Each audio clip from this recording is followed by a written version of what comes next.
Scott, we are both on this fitness journey. You are quite a bit ahead of where I'm at. I don't know.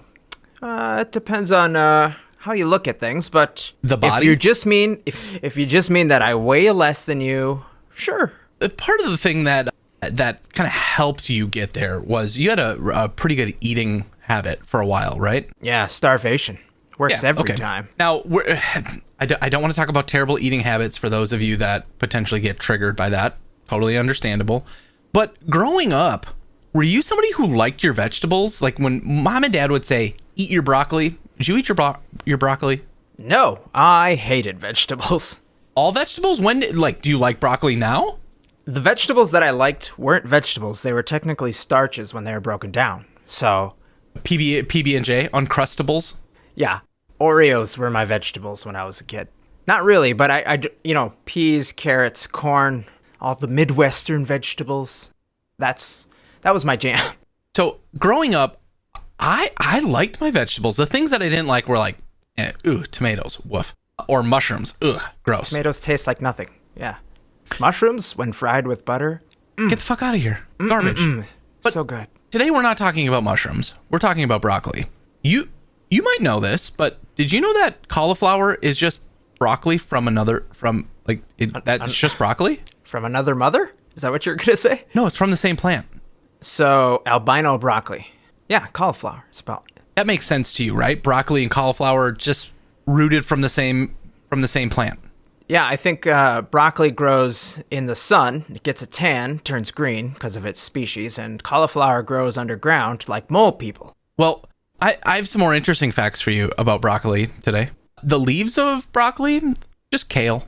Oh, I did not know that. You just, pick the leaves. There's your kale. Pretty popular right now, right? People think it's in style for food. Yeah, for the last 20 years. But is there any part of broccoli that isn't healthy or isn't good for you?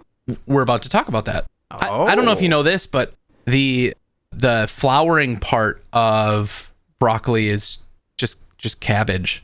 Stop. Shut up. You're just making this up. No. Are you telling me that broccoli is like a super group of vegetables? Mm-hmm. Wait, hold on. I'm not done. All right, keep going. Don't hold on. Do you know that if you harvest cabbage before it's fully matured, it's just Brussels sprouts? This has got to be fucking fake. There's no way this is real. You're going to send me this link. Yeah, I am. Put up or shut up, science. Scott, and this is the part I don't get. Part of the broccoli plant grows under the ground. The roots. It's just a rutabaga. I'm sorry, man, but are you going to have cabbage tonight, or are you going to have cabbage tonight? They can't be the same plant. What's the whole plant called? I'm an idiot. I can't pronounce this word. Brassica oleracea. Gesundheit. You're welcome.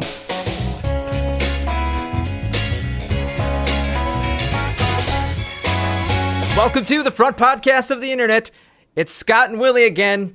No Max, no other guests, just the three of us. Willy, myself, and you, the Lurker. Hi, Lurker.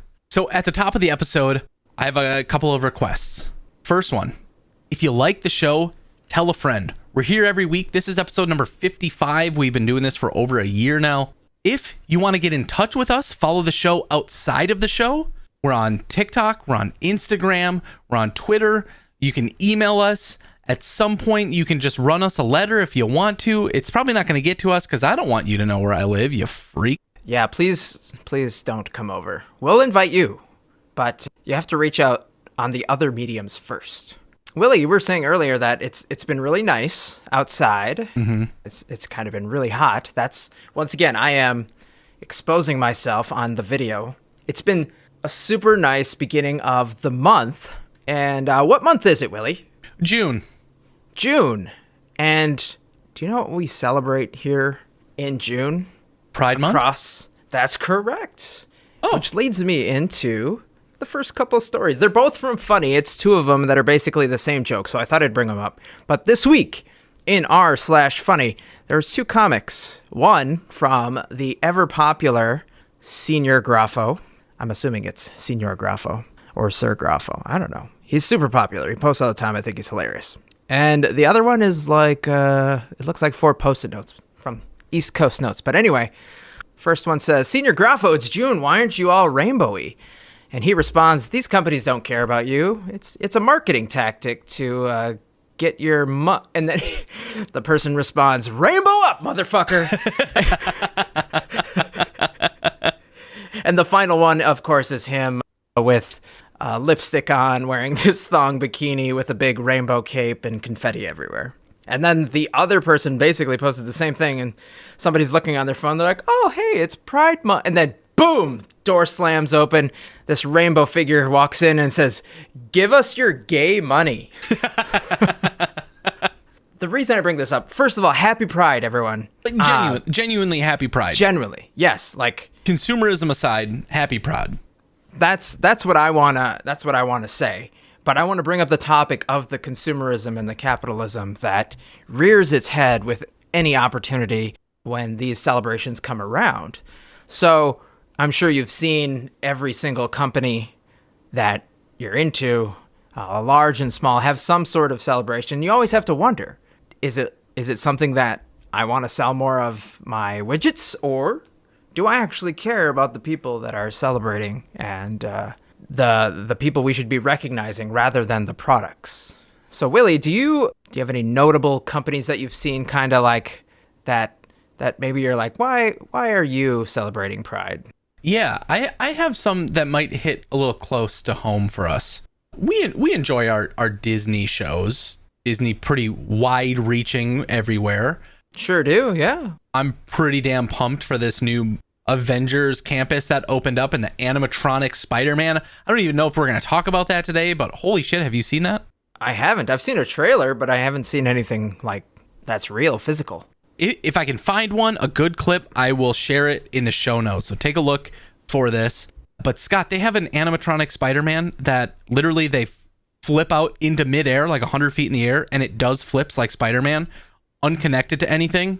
It's just like, have you seen the movie I, Robot? It's like those robots. It just does all the flippies and stuff. It's Where surreal. does it It freaks land? people out. I think it's fantastic. It lands in a net. Oh, wow. Like a gymnast. It tucks itself and lands on its back. Holy Anyways, cow. we're not here to talk about the crazy innovation by a team of Imagineers. I want to talk about something. So there has been a few Disney franchises or shows that have come out that maybe will show a gay scene in there. And those things end up getting cut before they go to China, before they go to Russia, where they're bound to get tons of money and hate and negativity because of a society and a culture that hasn't grown up and learned to embrace people's differences, to be more open and respectful. Yet Disney will go out and say, hey, check this out. We have these, our characters are Mickey and Minnie's behind a rainbow flag, and we're super inclusive. To me, it screams like two different hands not talking to each other. Like, one group at this company says, Yeah. we genuinely want to support this community and show that we're there. I don't think there's any ill intent there. But then you have the business side, business daddy, that says, you can make that, but I'm going to put some guardrails. And it just sounds a little backhanded. To me, it doesn't really make sense. I know there's definitely more at play than just having some animated movie, but I feel at least with America, there's been so many great strides that have been made with shows that have been inclusive and kind of just introduced people to situations outside of their lifestyle where they live, maybe what they're used to, shown them that it's just okay to be a human being no matter kind of what you're into. And for us as American companies to restrict that across the globe, you're right. I don't know. It doesn't seem logical. Another example this week, Bethesda went and took their logo, which is like this kind of square with a square taken out of the center. And normally it's a white outlined square with a black background. They went and changed like their logos on Twitter on all of their different like Bethesda language-based or location-based Twitter accounts, because apparently they don't just have one. And they put rainbow flags everywhere except for Russia. So they said, hey, happy Pride for everybody who is thinking about it, except where it's going to lose us money. Happy Pride to everyone who's able to celebrate in the countries where it's safe. Now, I want to clarify one other thing about this that is really important. This conversation came up a few days ago. I was talking to somebody, and they were like, can I rep some of this gear, right? Can I go to Target? Could I get myself a white t-shirt that says Pride all over it? Or could I go to a parade, right? COVID safe parade. From what I can tell, Scott, you're not gay. Would you wear a shirt that said Pride on it? I mean, short answer is I don't like wearing clothes with any type of language on it. Like, I don't like words on my clothing. I hate something logos. That fit in your design, right? But, okay, so let me for the listener, hold on. Would I wear a rainbow? Absolutely. I've always liked the rainbow flag, rainbow colors since I was a kid. And stupid, young, ignorant me was actually at one point very bothered by the fact that this group could just take something as widespread as the rainbow flag and make it their own, And now, this was, young, ignorant Catholic me speaking. I didn't understand. Well, that means I can't wear a rainbow without somebody thinking I'm gay. Obviously, my mind has changed and opened a lot since then. But if wearing a rainbow flag today means that I am a supporter or an ally of somebody who is gay or in the LGBTQ plus community, hell yeah, I'd rock that. Yeah, the analogy that I gave somebody was, if you wore a t-shirt that said Black Lives Matter and you're white, you're not defining yourself as a black person. You are saying that this representation, this allyship is important. And it is okay to do that. And frankly, it's a place where we need to get as a society, because our generation, the millennials, we're finally hitting that point where the future is going to be defined by us, the short future, right? Because I mean, our parents are really the ones that have defined where we are today. So now it's our turn. So if we don't step up and say, this is important, progress will be slowed. Yeah. We don't really prep before we go into these episodes. We really like to talk about the things we've discovered in the week, and we like to surprise Scott. Before we got started, though, we like to surprise me, because I don't even know what I'm going to talk about. We like to surprise each other. Okay, listen, Scott. Now, I sent Scott a question before we got started, and before you answer that question, I just want to show you. Yes, Willy, I will marry you. Yes. Not alone anymore. Okay, so there is a post from the subreddit Made Me Smile. And the post is an image.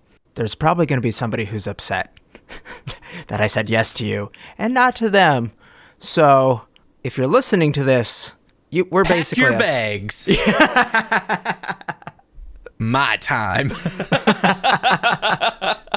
So anyway, Made Me Smile. Oh yeah. It's a 2-part photo of this girl in a prom dress, and the post says, "May seem small to some people, but this is huge for me. My prom was this weekend, and despite having ongoing agoraphobia or social anxiety and a panic attack in the parking lot before I went in, I managed to stay the whole time and enjoyed it, and even danced a little bit." And I saw this post, and it got me thinking about a few things. It's great that she overcame some of this anxiety. It's great that she showed up and was present for potentially an important moment in her early adult life.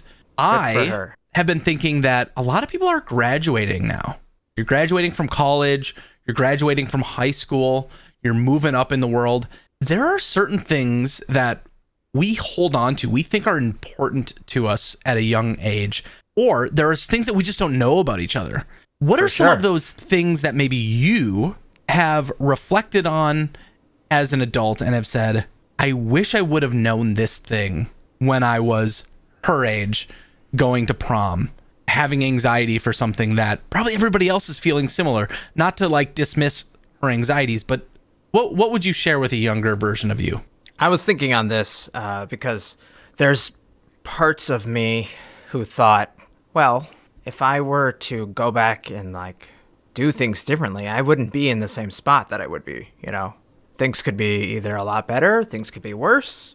Who knows? Things could be the same. But the, selfish things, I would have said, like, learn how to balance a checkbook aggressively. Learn about... Nobody needs to know how to do that now. Back then, checks were a thing. Sorry, I'm old. You got a corpse bride there, buddy. Sorry. But, no, like, get my ass into the gym. Get my soon-to-be flabby fat ass into the gym, because you're going to hate yourself for the next 5 years. And if you don't start those habits early, it's just that much harder to pick up later on in life. And the second thing, I probably would have just said, like, don't be such a coward and ask every single girl out. Because the worst thing they could do at that age, in a time where looking back doesn't matter at all, is they could have said no. We were free from all this social media that would have ravaged kids today, or still could ravage kids today. But remember, your advice is not for technically previous you. It's for the younger generation that potentially is listening to us, Scott. Oh, there's young people that listen to the show? We want to broaden our horizon here. Speak to the youngins. Here we go. Gather round, children. Let me tell you a tale. Listen to wise old Scott. And that is, be aggressively kind to everybody. Do not let anyone make you angry or upset or throw you off your game. Your game is yours. Don't let anybody live rent-free in your head. It's your time. You get one shot. Do not miss your chance to blow mom's spaghetti all over the place, which would be the internet these days. Go out there, shoot your shot, but be as kind as you can to everyone around you. So let me sum up a few things that you just said. Don't be afraid to blow. Just shoot your shot every opportunity you get. That's right. All over the place. And appreciate mom's spaghetti. If you got a mom and she makes spaghetti, she's trying. Not all at once. Now, I, on the other hand, would tell myself two things. Number one. Why do you get two things? I only got one thing. You got blowing, loading, and momming. Yeah, isn't that your things? No, number one, breakups suck, but they get easier. Deal with it. Everyone that I have had has arguably made me a better version of who I am today. And I have gotten significantly better, in my mind, because of the way I've chosen to handle them. I've coped, I've learned, I've grown, I've said, well, that was dumb. I didn't need to do that. Or you put yourself into this mess and these are mistakes you're going to grow from. Learn from them because they're valuable. And the second thing is poop loudly. How else is anybody going to know? Go into that stall, shut the door. Frankly, you should shut the door. Don't unlock the door. People don't need to see it. But everybody poops. So you know what? If you want to forcibly let that shit out and you want to make some you want to make that water boil, more power to you. Question. Own the room. Real question though. Since you're trying to just own number two, what's more embarrassing, Willy? Seeing somebody outside of the stall after you've just pooped really loudly, or somebody seeing you go into the stall knowing what you're about to do, knowing the mess you're about to make, you dirty, dirty boy. You know, if you're happy and you know it, clap your hands. Clap something. Mommin'. I would say the thing that's probably more embarrassing is probably coming out, because honestly, I'm usually wearing headphones and I don't know if I'm being loud or not anymore. I noise canceling on, I just let it rip. So if I come out and it's like, oh, speaking of which, I have a really funny story and I'm going to tell you this because this is my reality of noise canceling headphones. Just got up in the morning, was leaving an apartment that I lived in like downtown Minneapolis, and I'm walking down the street. When is this from? This is a couple years ago. Oh, okay. I don't know, probably like 4 years ago. Okay. I'm walking down the street, noise canceling headphones on. You don't know this story. I don't think so, no. It's probably like 7 a.m. I'm getting ready to go to work. And I had to walk quite a ways to my car then because I didn't have a parking garage. So I'm walking, and I had to toot, and I had the walking farts. So I'm like, whoop, whoop, rip, rip, rip, rip, rip, rip, Rip, and I can feel it, so you know it's loud. And I was like, man, I wonder if I woke anybody up. I turn, I look behind me.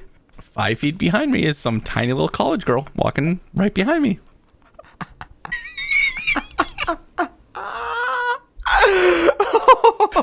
I gave her a Was breakfast. her hair blown back? Was her makeup all messed up?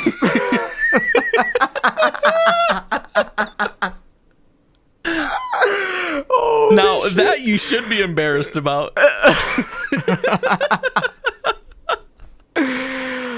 Oh, boy. Well, okay. So, speaking of things that come out of asses, this week in r/interesting AF, there's an article titled, "In 2012, French beekeepers could not solve the mystery of the blue and green colored honey in their beehives until they discovered that the bees were visiting a local M&M factory. Them bees were getting that, blue 13, green 26, yellow number 5, red 11,000. I don't know. This honey, you got to look at this honey. It looks like the most. It's a beautiful photo. When I look at this photo, I think that this is something that would go in a much wealthier person's bathroom than you and I. Or like an art museum. I mean, it's definitely took more work for the bees to make this than the guy that duct taped a banana to the wall. Yeah, and for the podcast listeners, describe what you're seeing. Describe what it looks like. So it's a side profile of honeycomb. If you're unfamiliar with that, figure it out. I can't. Just side profile of honeycomb, and it's filled from the top down, but it's in kind of a pattern that almost resembles like if you were to outline the continents. Like a world map. Like a world map, but the top is like this dark blue that is speckled with like some lighter blues, some like almost like deep ocean changes in blue, and then the honeycomb itself is kind of this golden color. So it's this really cool color profile.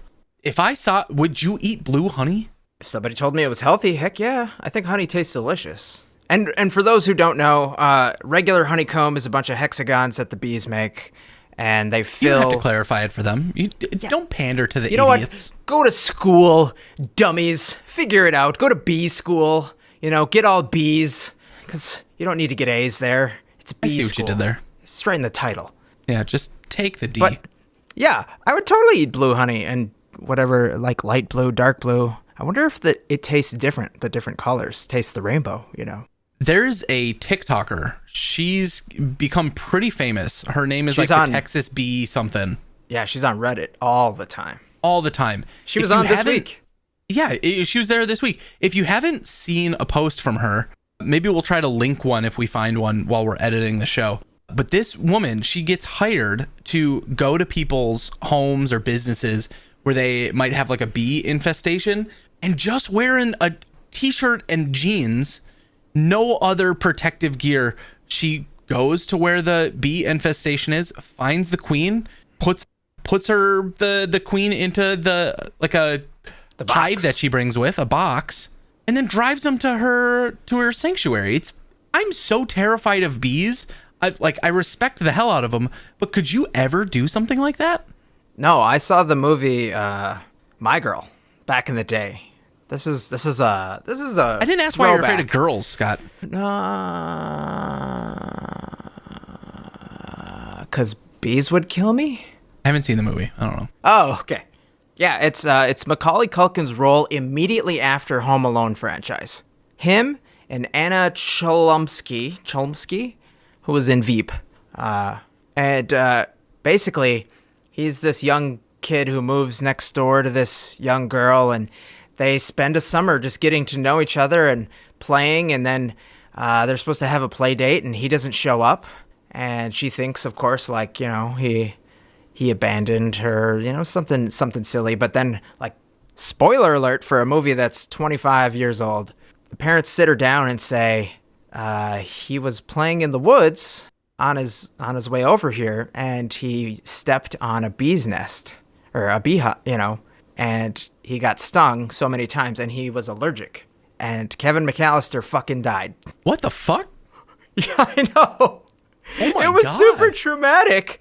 And as a kid, you're just like, oh yeah, Macaulay Culkin, he's awesome. I love him. Can't wait to see this movie. And it'll be like young love, and then I'll learn things from him. And the only thing I learn is if bees sting you, you fucking die.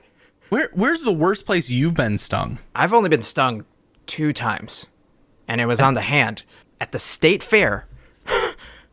It was probably like, you know, the little meaty part in between your pointer finger and your thumb. Yeah. Like yeah, the thing that Gordon Ramsay would say is what makes a steak a steak.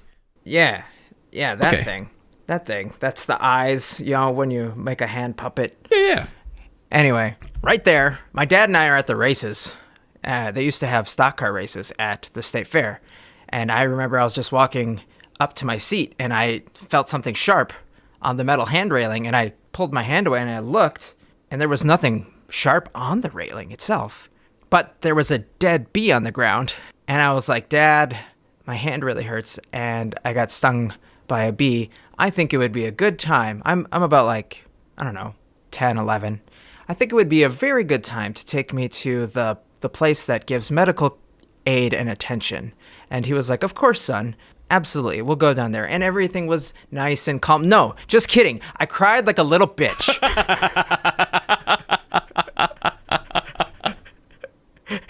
The whole way. Oh, no. In front of the people that like had to pull out the stinger or whatever. Yeah, I was crying the whole time. It was one of the best / worst state fairs. I grabbed my bike handle. To this day, I think this is probably one of the reasons I dislike biking. Sorry for people out there that like biking. I grabbed my bike handle, and the bee was on the handle, so it stung the center of my palm. Oh. You can't grab anything for the rest of the day. Which hand? You know. The one? You know. The good one. The good hand. Yikes. By the way, if you're wondering, a fun fact for the ladies out there who just don't know this, it's not always the dominant hand.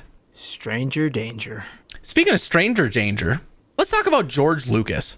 Okay. I actually want to talk. We've been talking about our past. I want to talk about when we were growing up. There's this photo from Interesting AF this week. It says George Lucas before CGI in 1984. I just sent you the photo. I want you to describe it to the listener. But as you do that, one of the things I got thinking about when I was looking at this photo is just the sheer amount of work that went into producing a film. And we're about to go into film season. It's back. We're ready. Like, well, maybe some people are ready. SZN. Yeah. Well, And- isn't film season like the end of the year with all the Nope. the Oscar summer bait? blockbuster. Oh, summer blockbuster season. Gotcha. Is it? So, kids, most of the time, and thank you for listening this whole time after staying with us through our sage advice. But kids, if you see some behind the scenes from your favorite movies today, you're most likely going to see a person wearing a green suit with dots all over their face and in a big green room with green shapes, and everything's green screen. If you can watch our YouTube and Willy somehow leaves it in, you'll see that there's green screen behind him for all of our graphics and stuff that go around. The Avengers, I think nobody filmed the scenes together. It was all shot in a single green screen room, and they just put it together in post and made it adventurous. But They actually hired out John Oliver's Void. back in the day, green screens didn't exist. Blue screens did, but they were at the very beginning of this screen graphics technology. What you had to do instead was build models and lifelike replicas of whatever you were trying to show. So this picture of George Lucas is him standing in the middle of a big room with all of the models and lifelike figures and puppets and robotics that they used for the Star Wars franchise. So you've got George Lucas is, I don't know, let's say he's a 6 foot tall human being. You've got R2-D2, which is next to him, coming up about halfway to his waist. Full size. Full size R2-D2. You've got the Millennium Falcon, which looks to be maybe at a weird camera angle, but also looks to be about 6 feet long. And it's just crazy to think that they took cameras with film in them, giant reels of film and had to post up these dioramas of everything that we saw back in the day, and then somehow squeeze a human being into there with either blue or very early green screen technology and make it look semi good. I would say that there's probably a movement now that says, unless you're a big budget studio like Marvel, you might not be able to pull off the same prowess in CG that others might not be able to do, right? So those films it doesn't matter. Like, you don't even have to have the costume figured out. They can throw that on you, like they did in Avengers Endgame. On the other hand, there's a camp of people that say the practical effects, the things that are done for real, are the things that bring me into the film, are the important things. Where do you sit on that kind of spectrum? Are you okay with a world of all CG, or do you think you can get better performance out of something that's there? When I go see movies that kind of pull me out of our reality and kind of just let me escape for a few hours, I want it to be a good story first and foremost. But secondly, I want the world that they've built to be all encompassing. You know, the Mortal Kombat movie that we made fun of a couple episodes back, it was fine when the practical effects were there, but some of the stuff like Goro, it didn't look real enough. In the Avengers, I knew Thanos wasn't real, but it looked pretty darn good.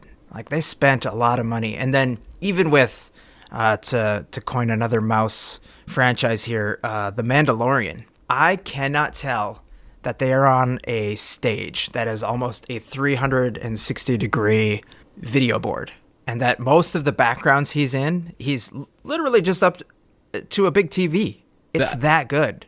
The fascinating part about how they shot The Mandalorian, and this kind of changes the subject a little bit, but when we were growing up, we were just starting to transition into all CG and green screen, right? We witnessed from our early childhood seeing 3D technologies and full CG come into effect. The good and the bad, yeah. Now, our parents, generation different, right? 30-year difference, they saw the beginning of a blue screen. So they saw the change from full practical to animatronic to stop motion, right? That was their tech. And we can look back at Disney and say, we can look back at the first Star Wars and say, wow, we have come so far since then. I would argue that people growing up now that watch The Mandalorian look at that technology as the same leap in capabilities. Yeah. And say, look at how far we've come. I mean, it's amazing how far we've come. I like practical effects. I like how Star Wars, the newer movies, decided to incorporate some of that. It didn't take me out of the story at all, because the older ones had those built into it. It's sad that it comes down to budget, right? Like, there's tons of bad movies that shouldn't get made, but they do because they can squeeze everything into a CGI budget. Whereas if they tried to do it with practical effects, number one, it wouldn't look good. But the story wouldn't be there to back it up either. Thank you so much for listening to this week's episode, everyone. We really appreciate it. Like we said at the beginning of the show, you can find us everywhere on the internet. We're all over the place. TikTok, Instagram, Twitter. Are we on anything else, Willy? There's got to be one more. OnlyFans, that's right. Come on over and see my... And remember, no matter what you're into, whether it's Amish, Bridgerton Netflix, boxing discussion, or kids are fucking stupid, there's a sub for that.